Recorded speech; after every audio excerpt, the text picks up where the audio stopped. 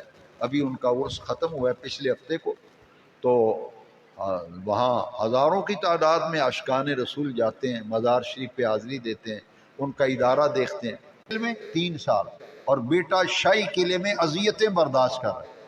مجھے بتایا کہ میرے اوپر رات کو سانپ چھوڑتے تھے، سانپ ان کے کمرے میں چھوڑ دیتے تھے، اذیت دیتے تھے، مینٹل ٹارچر کرتے تھے، اور ان سے کہا گیا کہ آپ کے گھر کے حالات اچھے نہیں، تو آپ ایسا کریں معافی نامہ لکھ دیں، آپ کو اسی وقت رہا کر دیں۔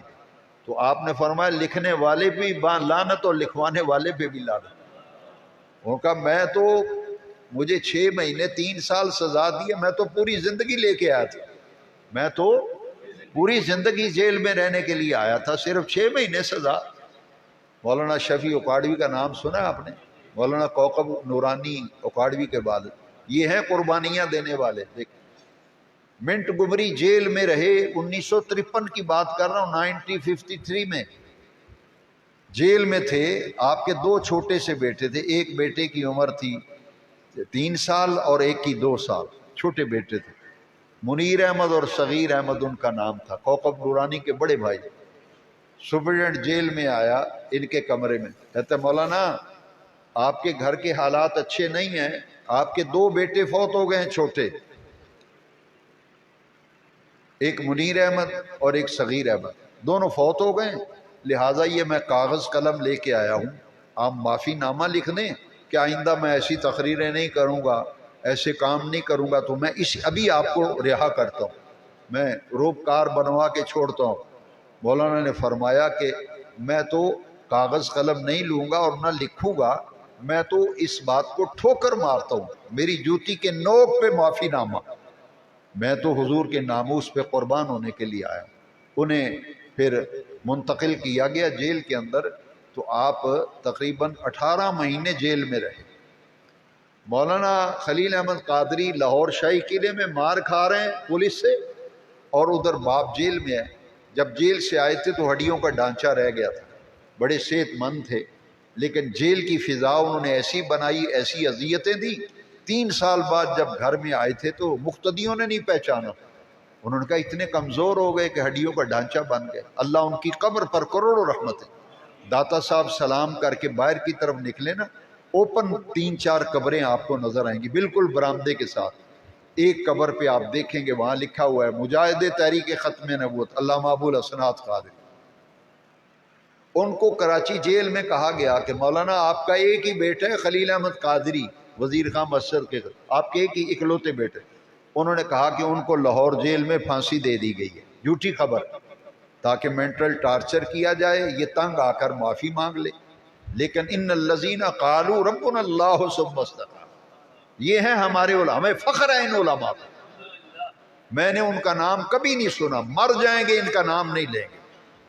میں نے کسی مولوی سے، کسی سے ان کا ذکر نہیں سنا، اس لیے کہ اگر ان کا ذکر کریں گے تو ان کے پلے کچھ نہیں رہتا۔ بتاؤ اس سے بڑی کتنی قربانی ہے۔ میرا جب میں پڑھتا ہوں کلیجہ منہ کو آتا ہے۔ انہوں نے کہا مولانا جھوٹی خبر بتائی، حالانکہ آپ کو پھانسی کا صرف حکم دیا گیا تھا، عدالت نے سزا سنائی تھی، پھانسی نہیں دی گئی۔ انہوں نے کہا مولانا آپ کا بیٹا پھانسی چڑھ گیا لاہور۔ مولانا نے پتہ کیا کہا؟ امیر مولانا ابو الحسنات سید احمد قادری ہاتھ اٹھائے، کہا اللہ ایک ہی بیٹا تھا، تیرے نبی کی ختم نبوت پہ قربان ہو گیا، اللہ میرے 100 بیٹے بھی ہوتے میں تیرے نبی کی ناموس پہ قربان کر دیتا، لیکن اب کروں کہ اب بیٹا ایک ہی تھا، یا اللہ اس کی قربانی قبول کرنا۔ تو بعد میں ان کی سزائے موت جو ہے وہ بدل دی گئی، کیس لڑا عاشقان رسول نے۔ یہ ہستیاں ان کی قربانی۔ ان میں جسٹس پیر محمد کرم شاہ صاحب الازہری رحمۃ اللہ علیہ، یہ ڈسٹرکٹ جیل سرگودا میں رہے، تفسیر ضیاء القرآن پڑھے نا، اس کی آخری جتنی صورتیں ان کی تفسیر آپ نے جیل میں لکھی ہے جی، جیل میں بھی وقت ضائع، اور جیل میں آپ نے تفسیر لکھی، تفسیر ضیاء القرآن لکھیں کھولے، آخر میں لکھا ہے ہر صورت کے آخر میں لکھا ہے district jail Sargodha, district jail جو تفسیر جیل کے اندر رکھی تھی، ہمارے تو وہ اکابر ہیں جیل میں بھی بیٹھ کر اس کے اندر تفسیر قرآن لکھنے کا کام کیا۔ جب آپ کو جو مجسٹریٹ تھا اس نے 6 مہینے قید بامشقت سنائی نا پیر کرم شاہ صاحب الازہری کو، تو آپ نے مجسٹریٹ سے کہا کہ جناب مجسٹریٹ صاحب آپ نے صرف 6 مہینے سزا دی ہے، میں تو پوری زندگی لے کے آیا تھا، میں تو پوری زندگی لے کے آیا تھا، آپ نے صرف 6 مہینے سزا دی۔ تو یہ وہ ہستیاں ہیں جن کی قربانیاں ہیں، اور اللہ تعالیٰ سے دعا ہے کہ حضور ضیاء الامت رحمۃ اللہ علیہ جو سیال شریف کے خلیفہ بھی ہیں مرید بھی ہیں، ان کی قبر انور پر اللہ کروڑوں رحمتیں نازل، ان کے درجات اللہ بلند فرمائے۔ پہلے دعا کرتے ہیں اور پھر اس کے بعد قرآن اندازی کر لیتے ہیں۔ اللہم صلی علی سیدنا مولانا محمد وعلی آلہ